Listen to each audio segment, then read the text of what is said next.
Morning students. Class ninth में हम chapter 6 पढ़ रहे हैं।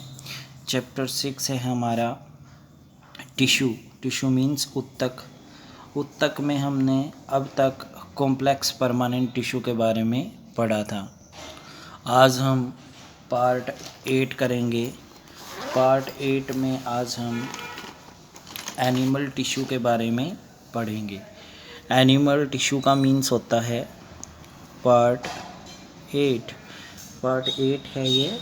एनिमल टिश्यू मीन्स पशुओं में जो उत्तक पाए जाते हैं वो पढ़ेंगे।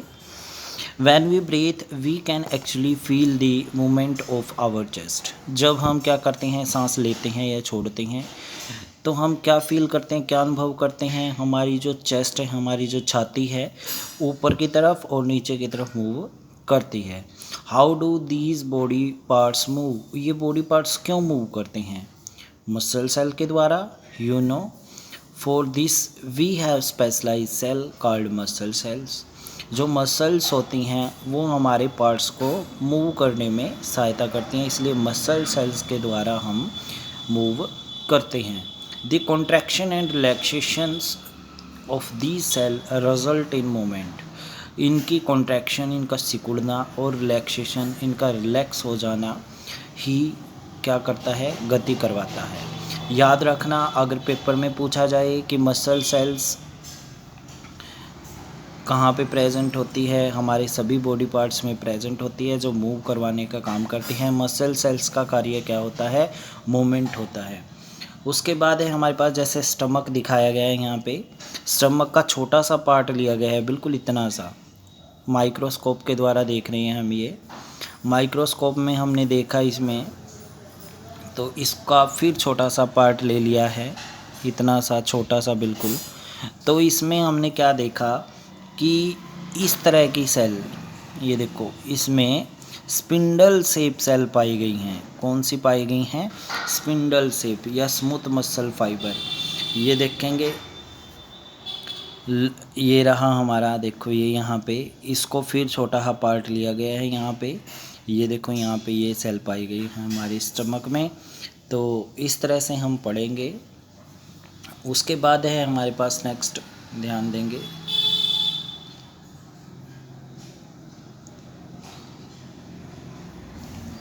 During breathing we inhale oxygen. जब हम सांस लेते हैं अंदर की तरफ तो हम ऑक्सीजन लेते हैं। Where does this oxygen go. ये ऑक्सीजन कहाँ जाती है? It is absorbed in the lungs and then transported to all parts of the cell through blood. देखो, ब्लड के द्वारा ये ऑक्सीजन पहले लंग्स में जाती है। लंग्स इसको कहाँ भेजता है? बॉडी सेल में भेजता है। किसके दौरान भेजता है? ब्लड के दौरान। ब्लड एक ऐसा क्या है, सब्सटेंस है जो ऑक्सीजन को सभी बॉडी पार्ट्स में लेके जाता है। कहाँ से? लंग्स में से। Why would cells need oxygen. Cell को, जो सेल्स होती हैं, कोशिकाएं होती हैं, उनको ऑक्सीजन की क्यों ज़रूरत पड़ी? The function of mitochondria we study earlier provide a clue of this question. तो हम इस कार्य के लिए माइटोकॉन्ड्रिया का हमने क्या पढ़ा है, फंक्शन पढ़ा है पीछे। We earlier provide a clue, हमें एक क्या मिल गया, क्लू मिल गया वहाँ से इस क्वेश्चन का। Blood flow and carries various substance from one part of the body to the other. Blood एक ऐसा सब्सटेंस है जो हमारी ऑक्सीजन को फ्लो करवा के एक स्थान से दूसरे स्थान पर लेकर जाता है। For example, it carries oxygen and food to the cells. ये क्या लेके जाता है? ऑक्सीजन लेके जाता है और भोजन लेके जाता है सभी कोशिकाओं तक।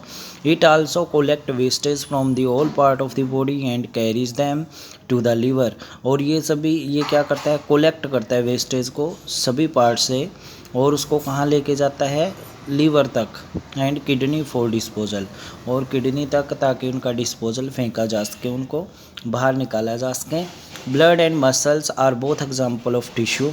ब्लड और मसल्स एग्जाम्पल हैं टिश्यू के इन आवर बॉडी, हमारे शरीर में। On the basis of the function they perform we can think different type of animal tissue.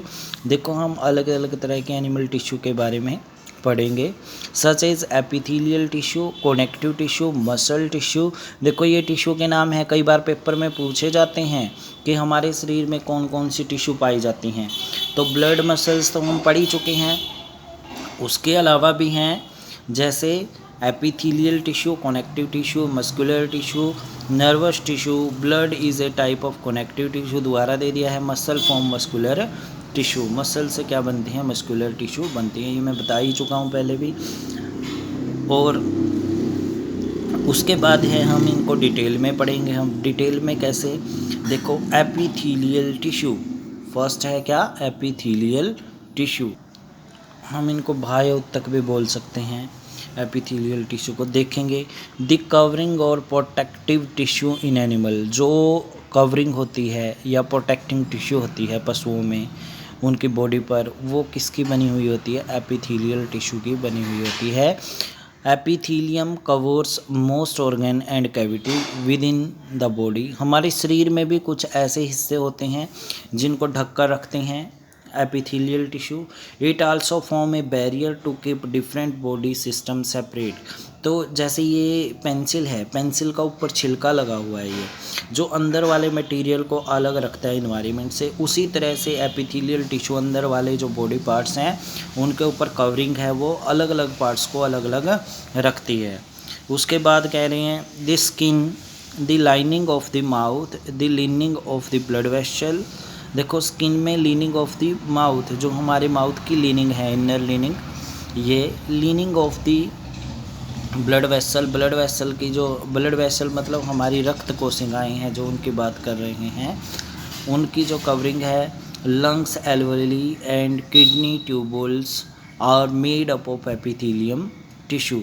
देखो जो किडनी ट्यूबल्स हैं, किडनी की जो बड़ी बड़ी पाइपें हैं, ठीक है, पाइप्स होती हैं उसके अंदर मुड़ी तुड़ी हुई, उसकी बात कर रही हैं, उनकी कवरिंग की बात कर रही हैं। देखो कवरिंग पूछ सकते हैं पेपर में एक नंबर में कि लीनिंग ऑफ द माउथ किस, कौन सी टिश्यू होती है, एपिथेलियल टिश्यू, या फिर इसमें ब्लड वेसल्स में कौन सी होती है, एपिथेलियल टिश्यू। लंग एल्वोली में कौन सी होती है, एपिथेलियल टिश्यू। किडनी ट्यूबल्स में कौन सी होती है, epithelial tissue. Are made up of epithelial tissue. Epithelial tissue cells are tightly packed and form a continuous sheets।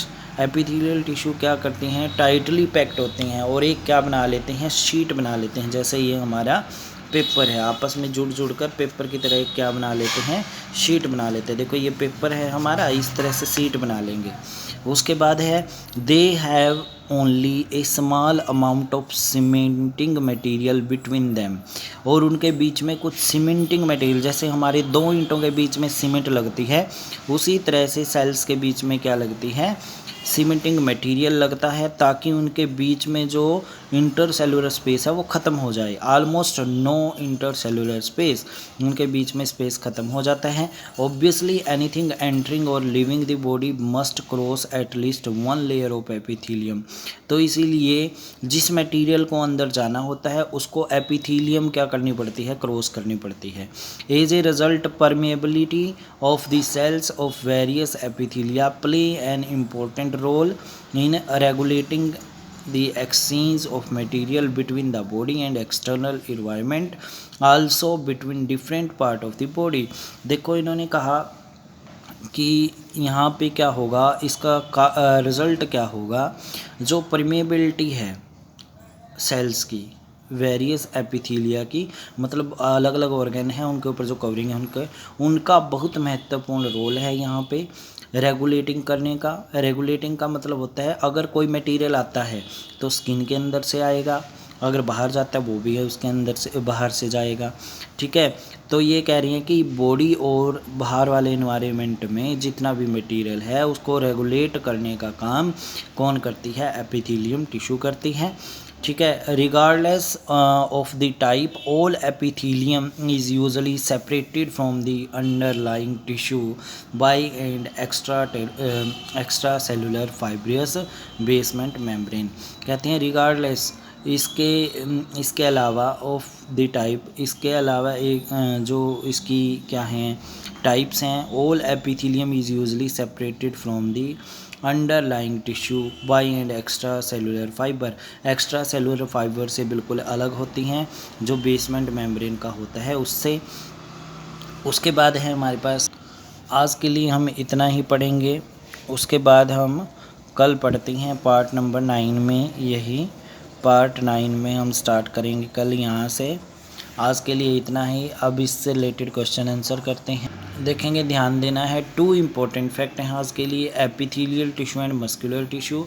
Epithelial tissue क्या होती है? Form a covering of the external surface and internal cavities and organs of the animal body. यहाँ पे बात कर रहे हैं कि जो एपिथेलियल टिश्यू है वो एक्सटर्नल सरफेस पे होती है, चाहे वो इंटरनल कैविटी में है चाहे किसी ऑर्गन के हैं मानव शरीर में। उसके बाद है मस्कुलर टिश्यू। मस्कुलर टिश्यू होती है हमारी the structures that form muscles are called muscular tissue. कहते हैं वो ढांचे जो मसल्स सेल्स के द्वारा तैयार किए जाते हैं उसको बोलते हैं मस्कुलर टिश्यू। उसके बाद है हमारे पास टू मेन थिंग्स कौन सी हैं? बहुत ईजी हैं। प्लांट टिश्यू क्या होती है? मेरिस्टेमेटिक, परमानेंट टिश्यू, 2 पढ़ी हैं हमने। एनिमल टिश्यू कौन सी होती हैं? Epithelial tissue, connective tissue, muscular tissue, nervous tissue, ठीक है। ये हमने क्या पढ़ी हैं? एनिमल टिश्यू पढ़ी हैं। ये दोनों करनी है मेन थिंग्स। उसके अलावा हमारे पास क्वेश्चन है। क्वेश्चन कौन सा है? ध्यान देंगे। क्वेश्चन नंबर 1 क्या है? Name the tissue responsible for movement in our body. जो हमारा मूवमेंट होता है बॉडी में वो कौन सी टिश्यू रिस्पॉन्सिबल है? मस्कुलर टिश्यू और nervous tissue. Combination of both tissue are responsible for movement in our body. दोनों से क्या होता है? हमारे मूवमेंट होते हैं हमारे शरीर में, ठीक है। टिश्यू हमारी एक है मस्कुलर टिश्यू, दूसरी है नर्वस टिश्यू। इतना ही करेंगे आज के लिए। Okay dear students, have a nice day.